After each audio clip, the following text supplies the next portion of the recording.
देखिएगा, मधुबनी से देख रहा हूँ, झारखंड से देख रहा हूँ, चलिए बहुत बढ़िया। सब लोग अलग अलग जगह से, देश भर से देख रहे हैं, भारतवर्ष से देख रहे हैं अगर मैं कहूँ। चलिए समझते हैं कहानी क्या है। हमने लास्ट क्लास में क्या बात की थी कि आरू को ये लगता है कि रस्सी उसके पैर में उलझ करके जानबूझ करके उसको गेम में आउट करा दे रही है। दैट मीन्स आरू जो है एनिमिस्टिक थिंकिंग कर रही है, यानी उसको लग रहा है कि रस्सी में जान है और रस्सी जो है नॉन लिविंग ना होकर के लिविंग है। दैट मीन्स एनिमिस्टिक थिंकिंग है, सजीववाद है, जो प्री ऑपरेशनल स्टेज 2 से 7 वर्ष में आता है। B option was the right one. इसको थोड़ा पीछे रखो। अगर हम देखें यहाँ, और एक ही रॉड ऑन करना, तो प्री ऑपरेशनल स्टेज में हमने और भी चीज़ें की थी, जैसे सिंबॉलिक, ये हुआ नहीं ऑन, नहीं उसकी दिक्कत नहीं है। इसको किसी बुक पे या किसी चीज़ पे रखो, क्योंकि नीचे से इसमें एक वो होता है पॉइंट, वो इसकी दिक्कत नहीं है भाई। हाँ, क्योंकि ये सॉफ्ट सरफेस पे है ना, तो एक हार्ड सरफेस ले आओ कोई। एनीवे, तो अगर हम बात करें यहाँ पे pre operational stage of cognitive development, तो इसमें हमने सिंबॉलिक की बात की थी कि सिम्योटिक फंक्शन आ जाता है, जो कि एक कैरेक्टरिस्टिक है, बाकी चीज़ें लिमिटेशन थी कि बच्चा ईगो सेंट्रिक है, दूसरे के पर्सपेक्टिव को नहीं समझ पा रहा है, जो उसको पसंद है वो सबको पसंद होगा, ये सब चीज़ें वो मानता है। ठीक है जी। तो अगर हम देखें यहाँ, तो children in this stage begin to think symbolically, symbolically सोचने लगते हैं, यानी वो पिताजी को घोड़ा बना करके उन पे बैठ करके कह सकते हैं चल मेरे घोड़े तुक तुक तुक, और ये जो झाड़ू जो है हैरी पॉटर वाली लेकर के उनको लग सकता है वो उड़ रहे हैं, शक्तिमान की तरह वो घूम घूम करके कह सकते हैं कि शक्ति शक्ति शक्तिमान। तो ये सब क्या है ना, सिंबॉलिक है। तो सिंबॉलिक थॉट जो है इस स्टेज में बच्चे में विकसित हो जाता है। कुल मिलाकर की बात ये है।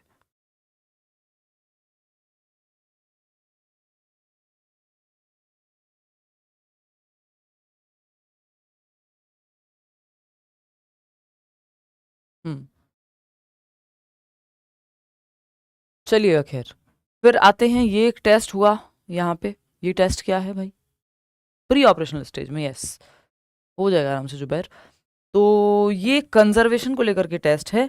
अब यहाँ पे आप एक चीज देख पा रहे होंगे, बच्चा रिवर्स नहीं कर पा रहा एक्शन को, है ना, बच्चा रिवर्स नहीं कर पा रहा है एक्शन को, कि दोनों ग्लासेस में बराबर पानी था, एक ग्लास से निकाल करके पतले लंबे ग्लास में डाल दिया गया, दूसरा चौड़ा और छोटा ग्लास था। बच्चे ने कहा कि ये लंबी ट्यूब में जो है पानी ज्यादा होगा, इसका मतलब बच्चा 2 से 7 वर्ष में, क्योंकि पानी तो बराबर है लेकिन वो रिवर्स नहीं कर पा रहा, डिसेंटर नहीं कर पा रहा, इसका मतलब कंजर्वेशन नहीं आया। वो क्या है, कंजर्वेशन क्या है, इस पे हम चर्चा और आगे चल करके करने वाले हैं। तो एक 3 माउंटेन टेस्ट भी है जो किया गया ईगो सेंट्रिज्म को चेक करने के लिए। आ जाओ, ईगो सेंट्रिज्म को चेक करने के लिए। तो 3 माउंटेन टेस्ट क्या कहता है उस पर भी हम बात करेंगे। Thank you Dipankar. तो अगर हम देखें यहाँ, तो कॉन्क्रीट ऑपरेशनल स्टेज, ये आपकी थर्ड स्टेज है जिसमें ये सारी बातें हम एक एक करके चर्चा करने वाले हैं। कॉन्क्रीट ऑपरेशनल मतलब, कॉन्क्रीट का मतलब होता है मूर्त, तो मूर्त संक्रियात्मक अवस्था, मूर्त संक्रियात्मक अवस्था, मूर्त संक्रियात्मक अवस्था क्या कहती है भाई? मूर्त संक्रियात्मक अवस्था फटाक से समझ लेते हैं। 7 से 11 वर्ष की अवस्था है। कितनी? 7 to 11 वर्ष की आयु है। अल्पना अंडमान से देख रही हैं आप, ठीक है। अब मत बताओ, है ना, अब कोई मत बताओ कौन कहाँ से देख रहा है, आपको सभी का वेलकम है। अब पढ़ लो, टॉपिक हो गया है शुरू, समझ रहे हो? सामिया, ये अभी पता लगेगा, पता पूरी तरह से नहीं है। बहुत बड़े मुस्कान। चलिए, तो कॉन्क्रीट ऑपरेशन यानी मूर्त संक्रियात्मक, ये तीसरी स्टेज है। SPCF तो आपको सबको याद होगा, जो हमारा शॉर्ट फॉर्म है, याद रखने का तरीका है वो क्या है?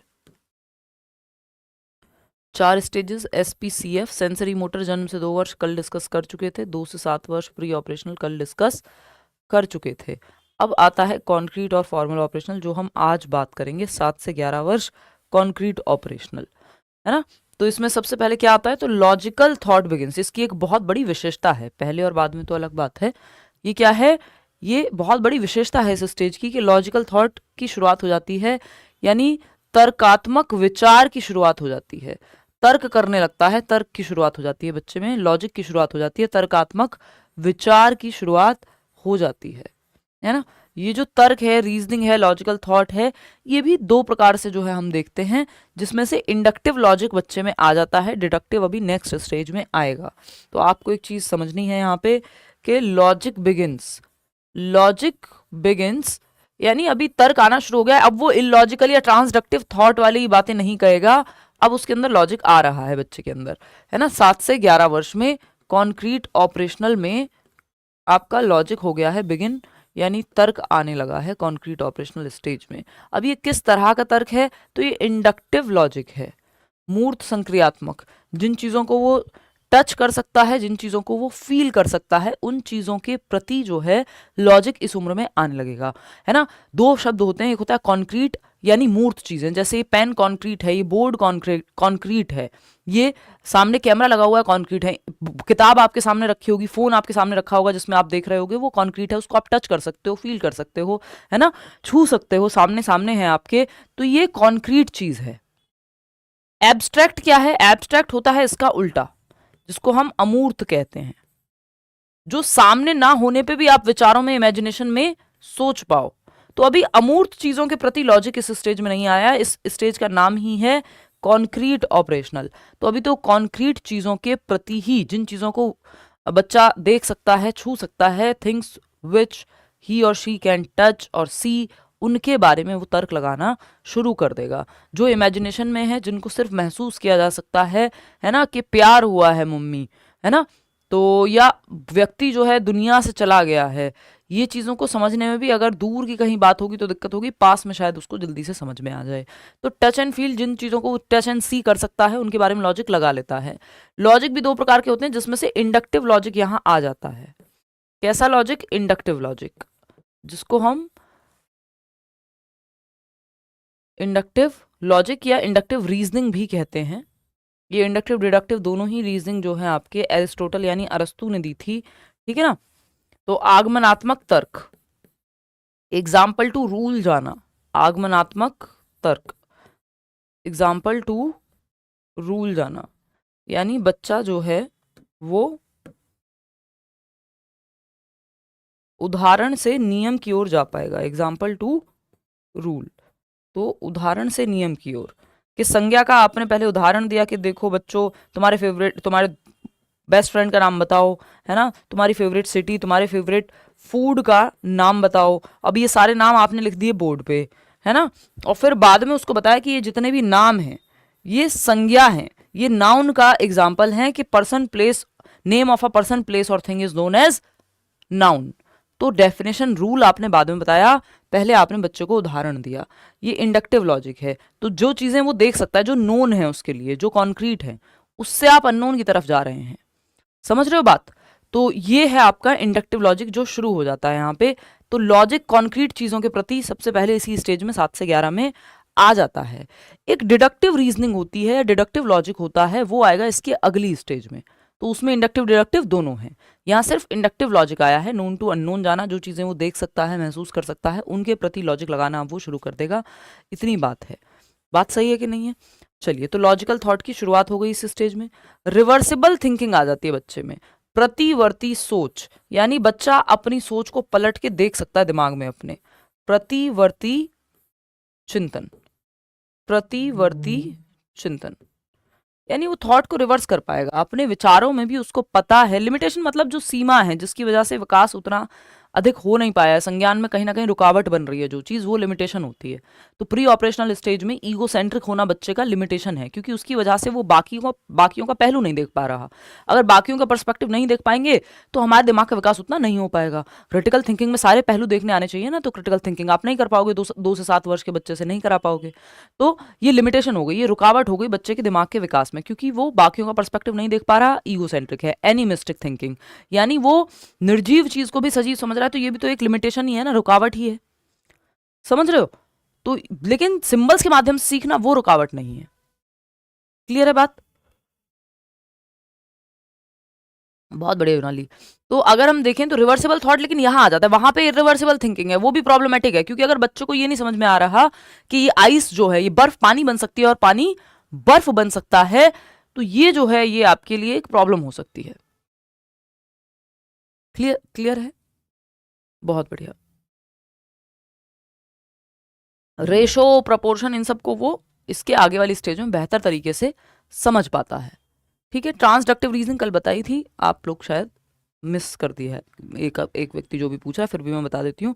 ट्रांसडक्टिव रीजनिंग है कि बच्चा लॉजिक वाली रीजनिंग नहीं लगा रहा, तर्क तो लगा रहा है बट वो लॉजिकल नहीं है। कि मेरे पिताजी घर पे आए और बिजली आ गई तो मेरे पिताजी घर में जो है इलेक्ट्रिसिटी ले आए हैं, जबकि बिजली आने का और पिताजी के आने का कोई आपस में ताल्लुक नहीं है।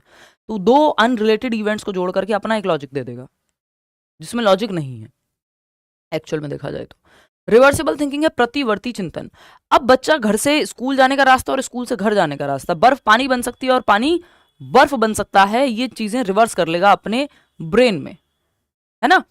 कि आप 3 2 6 होता है तो 2 × 3 भी 6 ही होगा, रिवर्स कर पाएगा। डिसेंट्रेशन, डिसेंट्रेशन क्या है? क्योंकि इस स्टेज में ईगो सेंट्रिज्म जाने लगता है या चला जाता है काफी हद तक, तो ये डिसेंट्रेशन है, यानी विकेंद्रीकरण। केंद्रीकरण क्या है? जब बच्चे का सारा ध्यान एक बॉटल के रंग पे ही है, उसकी शेप पे नहीं है, या उसके बाकी कैरेक्टरिस्टिक्स, उसकी बाकी विशेषताओं पे नहीं है। जैसे अगर आप ये मग देख रहे हैं तो आप इसका सिर्फ रंग देख रहे हैं, है ना। ये किस मटेरियल का बना है, इस पे कौन सा क्वालिटी का पेंट हुआ है ना। इसमें अंदर किस तरह के रिंग्स हैं, ये शेप क्या है, इसमें कितना पानी होल्ड होता है ना। ये सब आप नहीं देख रहे हैं, आपका ध्यान है सिर्फ इसके रंग पे। दैट मीन्स आप क्या कर रहे हैं, सेंटर्ड है आपका ध्यान, है ना। कि जैसे आप 2 से 7 वर्ष के बच्चे को अगर कहोगे ना कि जिसकी हाइट ज्यादा है वो कहेगा वो बड़ा है, तो बच्चों में भी वो ये नहीं देख पाता एज।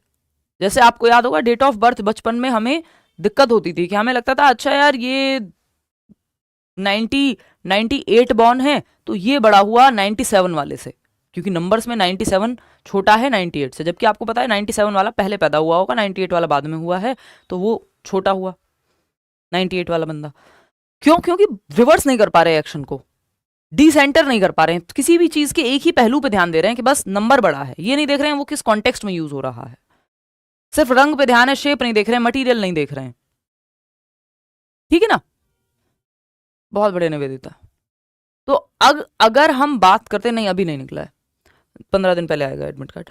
डिसेंट्रेशन यानी विकेंद्रीकरण, किसी चीज के अलग अलग पहलुओं को देखना। कि अभी जो बच्चे को मैंने ग्लास वाला आपको फोटो दिखाया, कि जब बच्चा अगर यहाँ पे क्या देख लेता, अगर वो ये देख लेता कि यार ये दो ग्लास तो थे चलो बराबर, अब इसी में से तो डाला है जो पतले वाली ट्यूब में डाला है, तो ये पतले वाली ट्यूब की हाइट बेशक ज्यादा है लेकिन क्वांटिटी तो सेम ही है, क्योंकि ये पतली है तो सरफेस कम होल्ड करेगी, तो वॉल्यूम तो सेम ही है। मतलब वो ये डिसेंटर नहीं कर पा रहा कि इसकी हाइट के अलावा इसकी बाकी कैरेक्टरिस्टिक देख लूं, ये पतला है ना, ये सब वो नहीं देख पा रहा। जैसे आपको याद होगा बचपन में अक्षरधाम जाते थे, अगर आप कभी गए हो, मैं बुलंदशहर से आती थी कभी कभी, तो वहां पे एक मशीन लगती थी जिसमें 10 रुपए का नोट डालो तो 2 2 रुपए के 5 सिक्के आ जाते थे, या एक एक के 10 सिक्के आ जाते थे। तो वो हमें बचपन में बहुत अच्छे लगते थे, क्योंकि हमें लगता था कि 10 सिक्के हैं, मतलब ये ज्यादा हैं 10 रुपए के एक सिंगल नोट से। छोटे बच्चे को आप कहो उसके भाई को दूसरे ग्लास में, बड़े दिखने वाले ग्लास में दे दो आप चाय या कॉफी या जूस वॉटेवर, और उसको दे दो छोटे ग्लास में, लेकिन वो भी सेम क्वांटिटी हो, चौड़ा हो, वो कहेगा मुझे इस वाले ग्लास में चाहिए, इसके पास ज्यादा है ना। क्यों? क्योंकि वो डिसेंटर नहीं कर पा रहा, रिवर्स नहीं कर पा रहा एक्शन को, वो एक ही पहलू देख रहा है, किसी चीज के एक ही पहलू पे सेंटर्ड है कि इसकी हाइट ज्यादा है, ये नहीं देख रहा कि वो बाकी पहलू क्या है, उसकी चौड़ाई ज्यादा है, ये नहीं दिख रही उसको, उसका सारा ध्यान उस चीज की हाइट पे है, यानी वो डिसेंटर नहीं कर पाता, इसलिए वो ईगोसेंट्रिक भी है फिर, क्योंकि वो एक ही पहलू पे अटक गया है। ठीक है ना। हाँ, नहीं दीपिका थोड़े बहुत ही हैं। तो ये क्या है, डिसेंट्रेशन की क्षमता यहां आ जाती है इस स्टेज में। डिसेंट्रेशन मतलब विकेंद्रीकरण, कि बच्चा अलग अलग पहलू से चीजों को देखने लगता है, विकेंद्रीकरण। तो ये क्षमता जो है आपकी यहां पे आ जाती है विकेंद्रीकरण की। बात सही है, विकेंद्रीकरण यानी अब वो डिसेंटर करने लगेगा। ठीक है ना।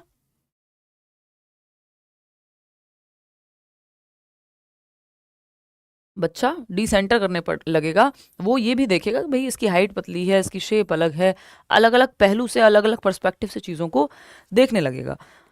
इसको लेकर के एक बड़ा एग्जाम्पल या कह लीजिए आप एक एक्सपेरिमेंट रन किया गया। ये इरिवर्सिबिलिटी और डिसेंट्रेशन के कारण ही कि डिसेंटर नहीं कर पाता बच्चा, तो वो ईगोसेंट्रिक होता है, क्योंकि वो बाकी पहलू देख ही नहीं पा रहा। स्पेशली डिसेंट्रेशन के कारण क्या है, वो बाकी पहलू देख ही नहीं पा रहा। जी सुमित। तो अगर हम देखें तो एक 3 माउंटेन टेस्ट पियाजे ने रन किया था। अब एक डॉल है जिसका नाम है डॉली, एक बच्ची है जो जिसकी ये डॉल है मान लीजिए, इसका नाम रख देते हैं रमीता। ठीक है, बच्ची का नाम है रमीता। अब आपको बताना है ये कौन सी स्टेज में है बच्ची, ठीक है ना। इसकी डॉल है जिसका नाम है डॉली। डॉली को 3 माउंटेन्स दिखाए गए, ये 3 माउंटेन्स हैं, ठीक है, इसमें दिख नहीं रहे होंगे, मैं हाईलाइट कर देती हूँ। 3 माउंटेन्स जैसा शेप दिखाई गई है ना। अगर हम देखें यहाँ पे तो नेहा हम क्या कर सकते हैं, अब यहाँ पे पूछा गया ये रमीता से कि बताओ ये डॉली को इधर रखा गया है और तुम इधर खड़ी हो, तो डॉली को कैसा क्या दिख रहा होगा, डॉली को वहां से कैसा नजर आ रहा होगा, माउंटेन के उस साइड से, पहाड़ की उस तरफ से डॉली को क्या नजर आ रहा होगा, ये 3 माउंटेन कैसे दिख रहे होंगे। रमीता क्या करती है, रमीता वही बता देती है जो उसे दिख रहा होता है कि यार मुझे ये दिख रहा है तो डॉली को, मेरी डॉल को भी यही दिख रहा होगा। तो अब अगर रमीता ये बताती है कि जो मुझे दिख रहा है वही डॉली को दिख रहा होगा, इसका मतलब रमीता की डिसेंटर करने की क्षमता नहीं है, वो अलग अलग पक्ष से चीजों को नहीं देख पा रही है, वो वही बता रही है जो उसे दिख रहा है, यानी ईगो सेंट्रिक है, सेल्फ सेंटर्ड है। तो रमीता क्या होगी, 2 से 7 वर्ष में होगी। लेकिन यदि रमीता ये बता पाती है कि डॉल को क्या दिख रहा होगा, डॉल के पर्सपेक्टिव से इमेजिन करके बता पाती है, भाई पूरी करेक्ट बताए ना बताए लेकिन अपने वाला नहीं बता रही कि जो मुझे दिख रहा है वही दिख रहा होगा, दैट मीन्स ये बच्ची जो है 7 से 11 वर्ष में आ चुकी है कॉन्क्रीट ऑपरेशनल में, यदि वो डॉली का पर्सपेक्टिव देख पा रही है, डिसेंटर कर पा रही है, उसके पर्सपेक्टिव से चीजें देख पा रही है, अलग अलग पहलुओं से चीजें देख पा रही है। देखिए रिवर्सिबिलिटी में मेंटली आपको एक्शन को रिवर्स करना होता है ना, कि 2 + 4 6 होते हैं तो 4 + 2 भी 6 ही होंगे, 3 × 2 6 होता है, ये मैं आसान से एग्जांपल दे रही हूं, तो 2 × 3 भी 6 ही होगा। बर्फ पानी बन सकती है, पानी बर्फ बन सकता है, ये रिवर्स कर रहे हैं आप ब्रेन में एक्टिविटी, ठीक है। डिसेंटर है किसी चीज के सिर्फ एक ही पहलू पे ना टिक जाना, बाकी पहलुओं को भी देख पाना, ये दोनों जो है कहीं ना कहीं रोल प्ले करते हैं एक चीज में जिसका नाम है, शिप्रा जी ऑल द बेस्ट, जिसका नाम है कंजर्वेशन। जैसे ही डिसेंट्रेशन और आपका ये आ जाता है रिवर्सिबिलिटी, तो एक कैरेक्टरिस्टिक है, एक क्षमता है जो आती है व्यक्ति में इस उम्र में, वो है कंजर्वेशन की क्षमता। यहां तक बात समझ में आ रही हो तो मुझे बताना, तभी मैं आगे बढ़ूंगी। कंजर्वेशन अचीव हो जाता है इस उम्र में क्योंकि डिसेंटर करने की क्षमता आ गई। अब बच्चा ऐसा नहीं है कि अपने ही पर्सपेक्टिव से सिर्फ देखेगा। बहुत बढ़िया मंतशा, इतना खर्चा मत करो, है ना। जब नौकरी लग जाए आईफोन मत देना प्लीज। आप कह रहे हो कि आईफोन गिफ्ट करेंगे, कुछ हल्का फुल्का जो है आप दे देना, किसी बच्चे को मदद कर देना, किसी और को मदद कर देना, उसको ज़्यादा ज़रूरत होगी, मैं आईफोन लेके क्या करूँगी, है ना। आप आ जाना अपनी खुशी जताने, मिठाई भी ला सकते हो, मिठाई मतलब आजकल मैं थोड़ा ध्यान रख रही हूँ हेल्थ का, तो मैं वैसे भी मीठा ज़्यादा खाती नहीं हूँ, बहुत लोग मिठाई लाते हैं तो बांटनी पड़ती है, मैं थोड़ा टेस्ट कर लेती हूँ बस, है ना।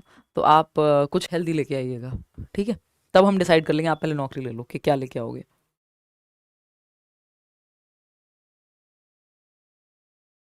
अभी आ रहे हैं हम कंजर्वेशन पे, डोंट वरी। देखिए 3 चीजें आती हैं इसमें, 3 चीजें आती हैं वो समझते हैं। कंजर्वेशन अचीव्ड मतलब संरक्षण की प्राप्ति या संरक्षण की क्षमता आ जाती है। अभी संरक्षण क्या है उसको और डिटेल में समझेंगे, डोंट वरी, ठीक है। संरक्षण की क्षमता की प्राप्ति जो है इस उम्र में हो जाती है, बात सही है। चलिए बहुत बढ़िया, पूजा रनी धन्यवाद। आगरा का पेठा ला सकते हो, बचपन में खाया था, बहुत टाइम हो गया खाए हुए, पंछी पेठा, ठीक। चलिए खैर, शुगर फ्री मिठाई मत लाना, वो और खतरनाक होती हैं ऐसी चीज़ें, फ्री व्री कुछ नहीं है, ये सब पागल बनाने के धंधे हैं। एनीवे तो आते हैं यहाँ पे, हाँ बिल्कुल खाया मैंने बचपन में, इस पे कभी और आएंगे। देखिए एनीवे कंजर्वेशन पे आ जाते हैं, पेठे पे बाद में आएंगे। कंजर्वेशन अचीव हो जाता है 7 से 11 वर्ष में, इंपॉर्टेंट डिटेल है, ध्यान में रखिएगा। देखिए इसमें ना आपको एक चीज़ समझनी है कि 3 चीज़ें कॉन्क्रीट ऑपरेशनल स्टेज में आती हैं, है ना, ये फंडा है, सिंपल याद रखना। कॉन्क्रीट ऑपरेशनल स्टेज में, कॉन्क्रीट ऑपरेशनल स्टेज में 3 चीज़ें आती हैं, ऑपरेशनल स्टेज में 3 चीज़ें आती हैं, कॉन्क्रीट ऑपरेशनल स्टेज में 3 चीज़ें आती हैं, विच इज़, ये 7 से 11 वर्ष की अवस्था है, मूर्त संक्रियात्मक अवस्था इसको कहते हैं, मूर्त संक्रियात्मक अवस्था कहते हैं हम इसको, मूर्त संक्रियात्मक अवस्था, बात सही है। चलिए, तो अगर हम देखें यहाँ मूर्त संक्रियात्मक अवस्था की जब हम बात कर रहे हैं तो 3 कैरेक्टरिस्टिक्स हैं जो अचीव होते हैं, 3 क्षमताएं हैं जो अचीव होती हैं। CCS, ये चौधरी चरण सिंह यूनिवर्सिटी नहीं है, दिस इज क्लासिफिकेशन, कंजर्वेशन।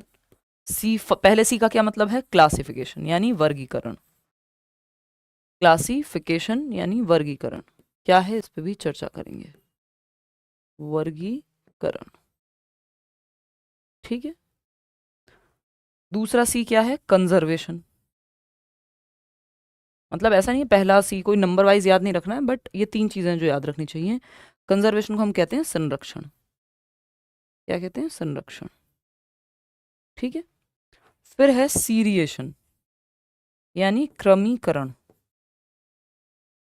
क्रम से लगाना किसी चीज को, क्रमीकरण। ये 3 चीजें आप याद रख सकते हैं, इतना तो मुझे लगता है आप कर लेंगे। ठीक है जी, बात कोई दिक्कत परेशानी? हाँ,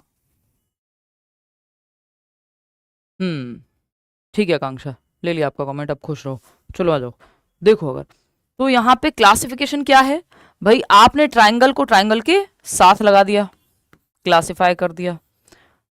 सर्कल को सर्कल के साथ रख दिया, मिर्च को मिर्च के जगह पे, हल्दी को हल्दी की जगह पे, है ना। वो जो मसाला रखने का जो आपका बॉक्स है उसमें जो चीज़ें आपने अलग अलग, जो चीज़ जहाँ होनी चाहिए उसकी जगह पे रखी हुई है। आपकी कबर्ड में अगर पैंट की जगह पे पैंट है, पजामे की जगह पे पजामे आपने ऑर्गेनाइज करके रखे हैं, क्लासीफाई करके रखे हैं, वर्गीकृत करके रखे हैं। जहाँ शर्ट्स होनी चाहिए वहाँ शर्ट्स हैं, जहाँ सूट साड़ी दुपट्टा वटेवर होने चाहिए वो वहाँ हैं, सॉक्स होनी चाहिए जहाँ वहाँ सॉक्स हैं। मतलब आपने वर्गीकृत कर दिया, ऑर्गेनाइज कर दिया चीज़ों को। बात सही है। तो अगर हम देखें क्लासिफिकेशन या वर्गीकरण की जब हम बात कर रहे हैं तो ये आपका क्लासिफिकेशन मतलब सेम कैरेक्टरिस्टिक्स के आधार पे, यानी समान विशेषताओं के आधार पे आप चीज़ों को क्या कर पा रहे हैं? क्लासिफाई कर पा रहे हैं, एक बॉक्स में डाल पा रहे हैं, वर्गीकृत कर पा रहे हैं। ठीक है। कंजर्वेशन क्या है? कंजर्वेशन पे हम अभी आएंगे, है ना। उससे पहले सीरिएशन को समझ लेते हैं। सीरिएशन क्या है? क्रम में लगा पाना चीजों को, असेंडिंग और डिसेंडिंग ऑर्डर आप समझते हैं, बच्चों ने पढ़ा होगा कभी ना कभी। असेंडिंग और descending order, ascending and descending order यानी घटते क्रम में और बढ़ते क्रम में चीजों को लगा पाना, सीरीज में लगा पाना, है ना। ये है आपका सीरिएशन कहलाता है ये चीज, कि घटते क्रम में और बढ़ते क्रम में चीजों को लगा पाना। ठीक, तो सीरीज में लगा पाएगा बच्चा कि 1 से 100 तक की गिनती और 100 से 1 तक की गिनती। सबसे बड़ा कौन है लाइन में तो उसे पता है भाई, सबसे छोटा बंदा आगे लगता है ना। ये असेंडिंग डिसऑर्डर है, अनुवर्ती और अपवर्ती क्रम बोलते हैं। और डिसेंडिंग जो सबसे बड़ा है वो सबसे आगे लगेगा। तो किसी एक कैरेक्टरिस्टिक के बेस पे सीरीज में लगा पाना चीज़ों को, ये क्षमता भी यहाँ पे आ जाती है ना। आ तो इससे पहले भी जाती है, बट ये इस स्टेज में ही इसको प्याजे ने महत्व दिया है, तो आपको इस स्टेज के हिसाब से ही इसको याद रखना है। ठीक है ना, करा देंगे सुमित। फिर आते हैं हम कंजर्वेशन यानी संरक्षण पे। कंजर्वेशन क्या है? देखिए कंजर्वेशन सिंपल है, जब आप इतना समझ ही चुके हैं तो आप ये भी समझ जाएंगे। अब कंजर्वेशन सिंपल है कि कंजर्वेशन या संरक्षण कहता है कि किसी चीज की शेप या साइज के बदलने से, है ना, if the shape and size of something changes, it doesn't, it does not mean the volume will be changed. The volume will be changed. अब हिंदी वाले कहेंगे क्या कह रहे हो भाई? इसका सिंपल सा मतलब है कि आकार प्रकार शेप साइज के बदलने से वॉल्यूम यानी मात्रा में कोई परिवर्तन नहीं होता। मैं 200 ml पानी को मग में डालूं, बॉटल में डालूं, है ना, ट्रक में डालूं, टब में डालूं, स्विमिंग पूल में डाल दूं, वो 200 ml ही रहेगा। तो चाहे मैं ये 200 ml पानी इस शेप या साइज की बॉटल से निकाल के इस शेप या साइज के मग में रख दूं, क्वांटिटी सेम रहेगी, वॉल्यूम सेम रहेगा। समझ रहे हो? वॉल्यूम क्या रहेगा? सेम रहेगा। ठीक है, मंतशा उसमें कुछ कर नहीं सकते हैं यार। ठीक, तो यहां पे अगर इसको भी मैं मिटा दूं और आपको आम भाषा में बिल्कुल 2 शब्दों में कहूं तो शेप और साइज के बदलने से, शेप और साइज के बदलने से, change in shape and size बदलने से वॉल्यूम चेंज नहीं होता, क्वांटिटी तो सेम रहती है, मात्रा सेम रहती है, वॉल्यूम डजंट चेंज। इतनी बात क्लियर है? यही सिंपल कंजर्वेशन है, यही सिंपल कंजर्वेशन है ना? क्लियर बात है? ठीक है आरुष, आप प्रोटीन बार ले आइएगा। इतनी बात क्लियर है? कोई दिक्कत परेशानी दर्द समस्या इस बात को समझने में, है ना? क्या कहते हैं वॉल्यूम को? आयत कहते हैं? नहीं, कुछ और कहते हैं यार वॉल्यूम को। वॉल्यूम का मतलब यह है कि क्वांटिटी चेंज नहीं हो रही, मात्रा चेंज नहीं हो रही है, कुल मिला के बात यह है। शेप और साइज बदल रहा है, बाहर से बनावट बदल रही है चीज़ों की। ठीक है ना शफीकुल? बहुत बढ़िया। तो आते हैं, ये हुई बात कंजर्वेशन की। तो कंजर्वेशन इस उम्र में अचीव हो जाता है, 7 से 11 वाली स्टेज में कंजर्वेशन अचीव हो जाता है। और ये क्यों नहीं अचीव हो पा रहा था? क्योंकि बच्चा डिसेंटर नहीं कर पा रहा था इससे पहली स्टेज में, क्योंकि डिसेंट्रेशन आ गया। अब वो अलग अलग पहलू से देख पाएगा। अब उसका पहले पूरा ध्यान ही था कि बॉटल लंबी है तो इसमें पानी ज्यादा है, वो ये देख ही नहीं पा रहा था कि इसका दूसरा पहलू, वो सेंटर्ड था बॉटल की हाइट पे, बॉटल की शेप और साइज पे नहीं था। अब जब उसको ये समझ आ गया, आयतन एग्जैक्टली, बहुत बढ़िया, तो जब उसको ये समझ आ गया कि शेप और साइज बदलने से कुछ नहीं हो रहा भाई, क्वांटिटी तो सेम है, तो वो डिसेंटर कर पा रहा है कि शेप साइज से कोई फर्क नहीं पड़ रहा। और दूसरा, उसमें रिवर्सिबिलिटी तो आई गई है, मेंटली भी वो रिवर्स कर सकता है एक्शन को कि इसी बॉटल में से तो पानी इधर डाला है तो क्या फर्क पड़ रहा है, बात तो बराबर ही है। तो इन दोनों चीजों की वजह से, स्पेशली डिसेंट्रेशन की वजह से, जब लैक ऑफ डिसेंट्रेशन होता है तो इसकी वजह से फिर कंजर्वेशन भी नहीं आ पाता है। बात सही है? क्लासिफिकेशन की बात हम कर चुके हैं, वर्गीकरण, चीजों को उनकी सिमिलर कैरेक्टरिस्टिक्स, विशेषताओं के आधार पे एक बॉक्स में फिट करना। ट्रांजिटिविटी को ट्रांजिटिविटी ही लिख लीजिएगा प्लीज हिंदी में, क्योंकि कोई अजीब सा नाम होगा और उसकी भी कोई गारंटी नहीं है कि वो साइकोलॉजी के कॉन्टेक्स्ट में सही हो। ट्रांजिटिविटी, इसका सिंपल मतलब है रेशो, प्रोपोर्शन, वो सारी जो चीजें हैं वो तो खैर वो समझेगा ही आगे जाकर के, बट यहाँ पे ट्रांजिटिविटी में रिलेशन समझता है वो। क्या समझता है? रिलेशन समझ पाता है चीजों के बीच में। ट्रांजिटिविटी में दो चीजों के बीच में वो रिलेशन समझ पाता है, ये रिश्ता क्या कहलाता है ये समझ पाता है ना? कि if A is greater than B and B is greater than C, तो सिंपल सी बात है ना कि A is greater than B and C both. भाई जब ए बड़ा है बी से और बी बड़ा है सी से, तो सिंपल है ना, सबसे बड़ा कौन हुआ? ए हुआ, है ना? क्योंकि जब ए तो बी से पहले ही बड़ा था और बी सी से भी बड़ा है, तो और बी से बड़ा कौन था? ए था, तो सबसे बड़ा कौन हुआ? ए हुआ। ये रिलेशन समझ पाना जो है ये ट्रांजिटिविटी है कि if A is greater than B, B is greater than C, then A is greater than B and C both. Seriation simple, series में लगाना है चीजों को, घटते से बढ़ते क्रम में, बढ़ते से घटते क्रम में, सिंपल। तो ये सीरिएशन हो गया। तो ये मुख्य बातें हैं। दूसरा, पास्ट प्रेजेंट और फ्यूचर की प्रॉपर समझ जो है वो कब आ जाएगी? तो इस स्टेज में पास्ट प्रेजेंट और फ्यूचर की समझ कॉन्क्रीट ऑपरेशनल में आ जाती है। पास्ट प्रेजेंट एंड फ्यूचर की कंप्लीट अंडरस्टैंडिंग जो है, एंड फ्यूचर की एक अच्छी खासी बेहतर अंडरस्टैंडिंग यहां पे आ जाती है। शुरू कहां होती है पास्ट प्रेजेंट और फ्यूचर की अंडरस्टैंडिंग? तो 2 से 4 वर्ष के अराउंड, यानी इससे पहली स्टेज में। लेकिन 7 वर्ष की उम्र तक वो कंप्लीट जो है आपकी पास्ट प्रेजेंट और फ्यूचर की समझ आ जाती है, यानी जो बीत गया है कल, जो आने वाला है कल, और जो आज वर्तमान है, तो उस समय की ये वाली समझ उसके अंदर आने लगती है। ठीक है, इतनी सी बात है, आगे बढ़ेंगे अब इसी बात पे। ईगो सेंट्रिज्म चला गया तभी वो डिसेंटर कर पा रहा है, डिसेंटर नहीं कर पा रहा था, सेंटर्ड था तो ईगो सेंट्रिक भी था, क्योंकि बाकी पहलू देख ही नहीं पाता था।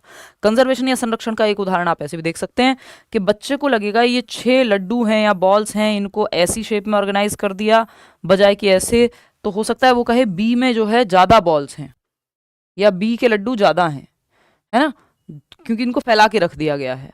जबकि अगर कंजर्वेशन अचीव हो गया है तो 7 से 11 वर्ष का बच्चा कहेगा दोनों में बराबर हैं, लेकिन 2 से 7 वर्ष का बच्चा कहेगा नहीं, बराबर नहीं है, इसमें ज्यादा है। समझ रहे हो? तो कंजर्वेशन क्या कह रहा है यहाँ पे? शेप और साइज के बदलने से, जहां पे शेप बदली है, लड्डू को खोल खोल के रख दिया, शेप और साइज के बदलने से वॉल्यूम तो सेम ही रहेगा ना। यहाँ भी 6 थे, यहाँ भी सेम ही है। 10 रुपए का नोट पुराना हो नया हो, है ना, चलेगा तो 10 रुपए के बराबर ही ना, अनटिल अनलेस फटा हुआ ना हो, जिंदा हालत में हो नोट। सकर्मकता कह देते हैं हम ट्रांजिटिविटी को, आप लोग कह रहे हैं, बहुत बढ़िया। वो हिंदी में नोट्स तो आपको बाइलिंगुअली मिल जाएंगे। तो अब हम ये देख सकते हैं कि अगर एक बच्चा ये कहता है इन दोनों ग्लासेस के पानी को इस ट्यूब में शिफ्ट करने पे, एक ग्लास के पानी को या जूस को, और वो कहता है कि ये वाले में ज्यादा है, इसका मतलब वो 2 से 7 वर्ष में है। लेकिन ये पलटने पे भी वो ये कहता है बराबर ही तो है दोनों में, इसका मतलब वो 7 से 11 वर्ष में है, क्योंकि उसको पता है कि यार शेप और साइज के बदलने से कुछ चेंज नहीं हुआ है। होपफुली क्वेश्चन आया तो ऐसे ही आएगा क्वेश्चन कि पास्ट प्रेजेंट फ्यूचर की समझ कब आ जाती है, तो आप कहेंगे जी आ जाती है कॉन्क्रीट ऑपरेशनल में। शुरू कब होती है, बिगिन लिखा हो तब आप प्री ऑपरेशनल में जाएंगे 2 से 7 में। प्री ऑपरेशनल को लेके वैसे क्वेश्चन पूछा नहीं है, पास्ट प्रेजेंट फ्यूचर में जब क्वेश्चन आया है तो उन्होंने कॉन्क्रीट वाला ही क्वेश्चन पूछा है। ठीक है ना। चलिए खैर, एक सवाल है आपके सामने, आप फटाफट से जवाब देंगे, मुझे ऐसी आपसे पूरी उम्मीद है। अभी इसके आगे की भी एक स्टेज रहती है। ठीक है ना। इंडोनेशिया जाना, चले जाएंगे।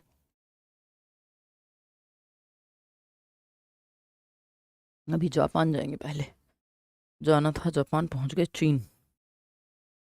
अभी तो पहले आपके पेपर दिलवाने हैं, रीड प्लस भी हुआ, सीटेट हुआ, तब कहीं जाया जाएगा, अभी कहीं नहीं जाएंगे, चुपचाप से काम करेंगे।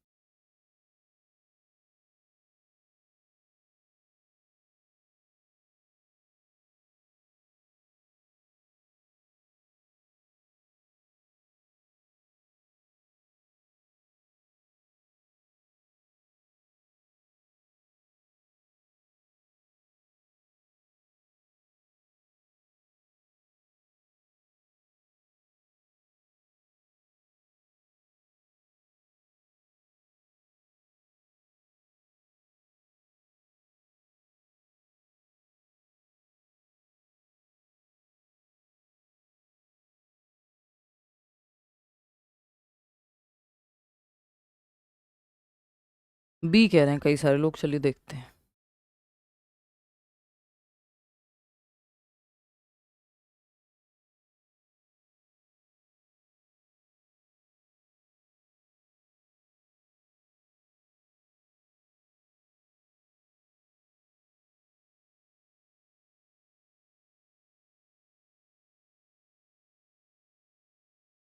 चलें आगे बढ़ें।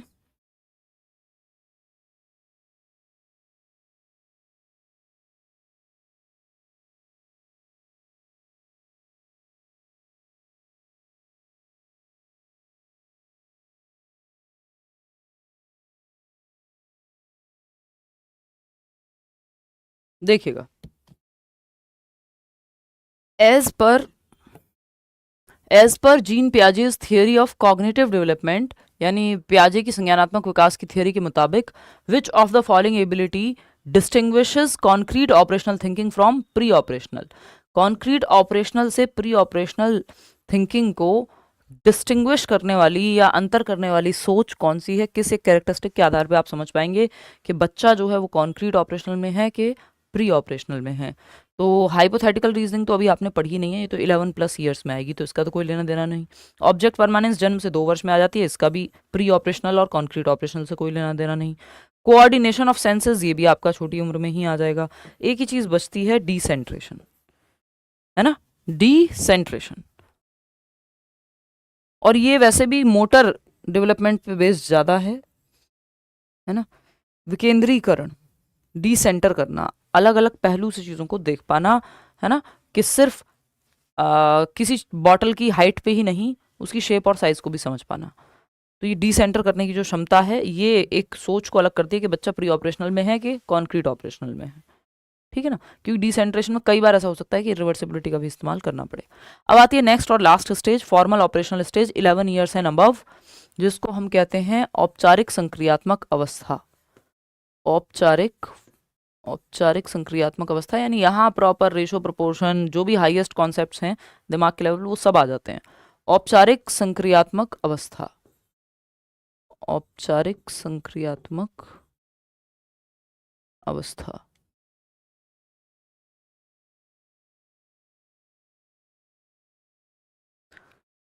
एब्स्ट्रैक्ट थॉट, यानी अमूर्त चिंतन, अमूर्त चिंतन।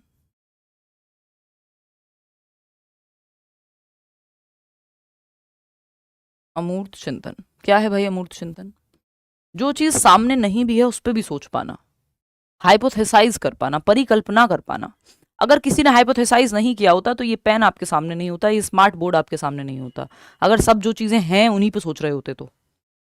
समझ रहे हो? तो एब्स्ट्रैक्ट थिंकिंग यानी अमूर्त चिंतन, जो इमेजिनेशन में हो, जो भावनाओं में हो। जैसे लव कोई ऐसी चीज नहीं जिसको आप छू के बता सकें कि ये लव है, देखिए, है ना। वो हार्ट बना हुआ, हार्ट दे देने से किसी को प्यार की कोई गारंटी नहीं है, वो हार्ट वैसा दिखता भी नहीं है ना। तो उसका कोई लेना देना नहीं है।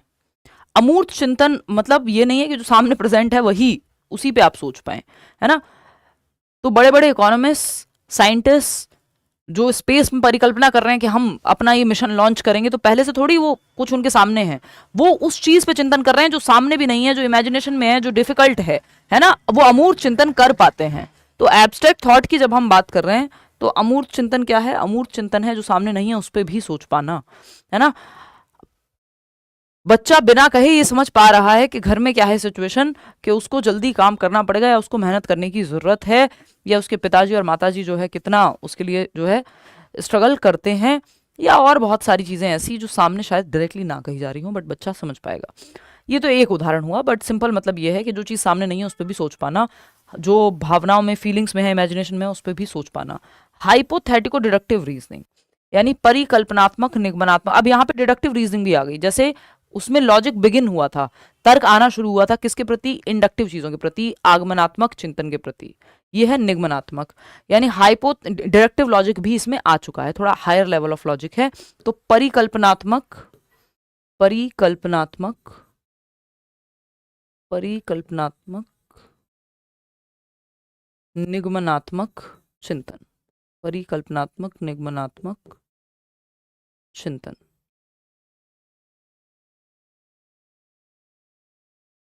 ये है आपका हाइपोथेटिको डिडक्टिव रीजनिंग। हाइपोथेसाइज कर पाना, imagination on the basis of logic, जो सामने नहीं है, जैसे साइंटिस्ट करते हैं, जैसे आपके इकोनॉमिस्ट करते हैं, है ना। तो ये परिकल्पना, हाइपोथेसिस तो आएगी ही इस स्टेज में। पर्सनल फेबल होती है बच्चे की, यानी पियाजे कहते हैं कि अडोलेसेंट ईगो सेंट्रिज्म होता है, क्योंकि ये 12 से 18 वाली एज है। तो जैसे छोटा होता है बच्चा, जब ईगो सेंट्रिक होता है, सेल्फ सेंटर्ड होता है 2 से 7 वर्ष में, ऐसे एक अडोलेसेंट ईगो सेंट्रिज्म एक प्रकार है जो अडोलेसेंस में आता है ना, टीनेज में आता है। तो वो पर्सनल फेबल अपने आप को सुनाता है कि यार मैं तो जब ये करूंगा तो ये होगा, मैं जब शाहरुख खान से मिलने जाऊंगा, है ना, जब मैं बिल गेट्स के साथ बैठूंगा। यानी वो अपनी एक इमेजिनेशन, अपनी ही सुनाई हुई कहानियां हैं उसकी, कि मैं तो कुछ भी हो जाए मुझे तो कुछ नहीं होता, है ना। वो अब बाइक भी लिटा के चलाएगा, उसको रिस्क लेने में भी जो है डर नहीं लगता। तो ये अडोलेसेंट ईगो सेंट्रिज्म में 2 चीजें होती हैं, जिसमें से एक है पर्सनल फेबल।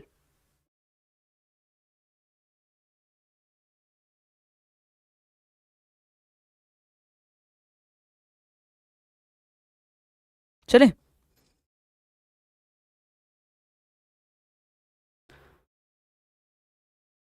मतलब यहाँ पे 2 चीजें हैं। पर्सनल फेबल की हम बात कर रहे थे, इसको अलग से ही लिख लेते हैं कि इस उम्र में क्या है, एक अडोलेसेंट ईगो सेंट्रिज्म भी है। जैसे वो छोटी वाली उम्र में होता था, ये थोड़ा डिफरेंट है उससे। Adolescent ego centrism, ego centrism यानी किशोर अवस्था का अहम केंद्रितावाद आप कह सकते हो।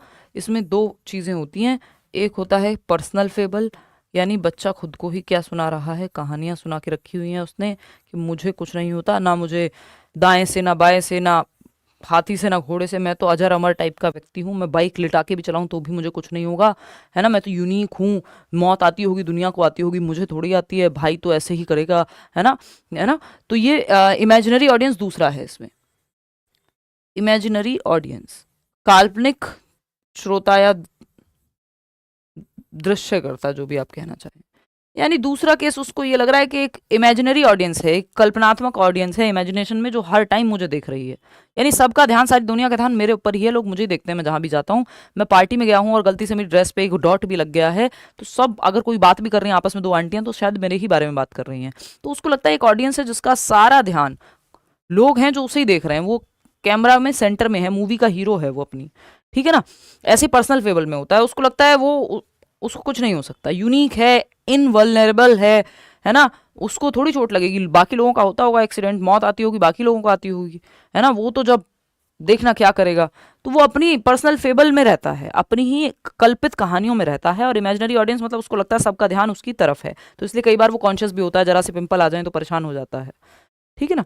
तो ये मुख्य चीज़ें हैं जो इस स्टेज में आती हैं। बाकी जितने भी कॉन्सेप्ट हैं, रेशो, प्रोपोर्शन, ये वो सब तो यहाँ पे आ ही जाते हैं, है ना। जितने भी मुश्किल कॉन्सेप्ट्स हैं, अब आप देखते हैं कि 11+ साल के बच्चे को, यानी 12 से 18 में ही आप 11th-12th में थियोरम से लेके फिजिक्स से लेके सब पढ़ा पाते हो इसी स्टेज में। ठीक है ना। चलिए, एक सवाल है आपके सामने, फटाक से आप जवाब देंगे। अकॉर्डिंग टू जीन पियाजे the ability to use symbols for symbols. अब यहाँ पे ध्यान रखिएगा, इसमें बहुत लोग उलझते हैं ये वाले टॉपिक में, ये वाले कॉन्सेप्ट में।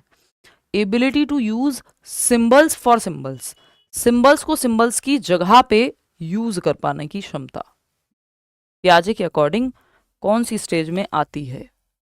जवाब दीजिए। इसमें अगर आप सही जवाब देते हैं, इसका मतलब आपकी अंडरस्टैंडिंग बहुत ही बेहतरीन हो गई है, थोड़ी बहुत नहीं। इसमें क्योंकि बहुत लोग जो है अटकते हैं।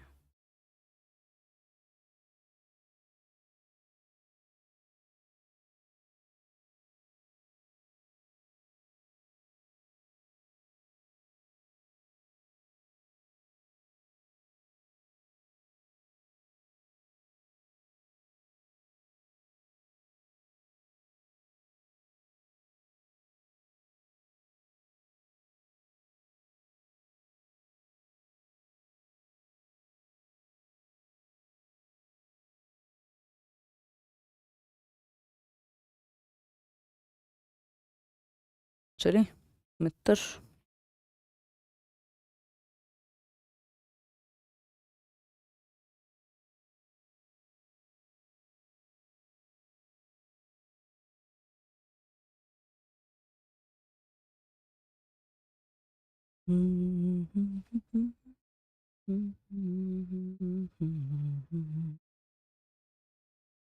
चलें क्या? चलिए, डिसेंटर कह रहे हैं, पता नहीं क्या क्या जवाब दे रहे हो आप, अटक गए क्या ये सेशन? क्योंकि ये तो जवाब नहीं आने चाहिए, इसमें डिसेंट्रेशन का तो कोई सेंस ही नहीं है। Let me see what you guys are commenting. Refresh कर लेते हैं एक बार कमेंट्स।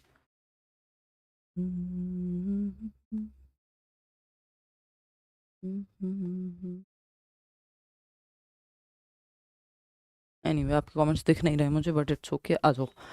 अकॉर्डिंग टू जीन पियाजे द एबिलिटी, यानी क्षमता, to use symbols for symbols such as letting the letter X stand for an unknown numeral, कि मान लीजिए कि फलाने की आयु इतनी होगी, तो उस आयु की जगह पे आपने क्या मान लिया कि फलाने की आयु एक्स होगी। एक्स होगी नहीं, सिंबल की जगह पे सिंबल को माना है।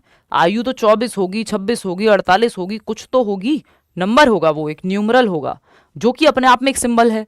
और इस सिंबल की जगह पे आपने एक और सिंबल को मान लिया है, इमेजिन कर लिया है कि X Y Z whatever value होगी, बाद में देखेंगे। तो सिंबल को सिंबल की जगह पर यूज कर पाना, यानी एक सिंबल है नंबर न्यूमरल, दूसरा सिंबल है एक्स वाई जी, इस सिंबल की जगह पे इस सिंबल को रख के इमेजिन कर पाना, ये हाइपोथेसिस लगेगी इसमें, ये नॉर्मल सिंबॉलिक थॉट नहीं है, वो प्री ऑपरेशनल वाला, इस बात को ध्यान रखिएगा। Stand for an unknown numeral during dash and, तो ये फॉर्मल ऑपरेशनल में आएगा। And enables the children to learn what, बताइए। देखिए कॉन्क्रीट ऑपरेशनल में तो ये होने से रहा, तो ये दोनों ऑप्शन तो हट गए। कंजर्वेशन एंड सीरिएशन पहले ही आ जाता है, आपको पता है। तो formal operational stage algebra and calculus. ठीक है, औपचारिक संक्रियात्मक अवस्था, बीज गणित और गणना की जब हम बात कर रहे हैं तो वो है। तो A option is the right answer.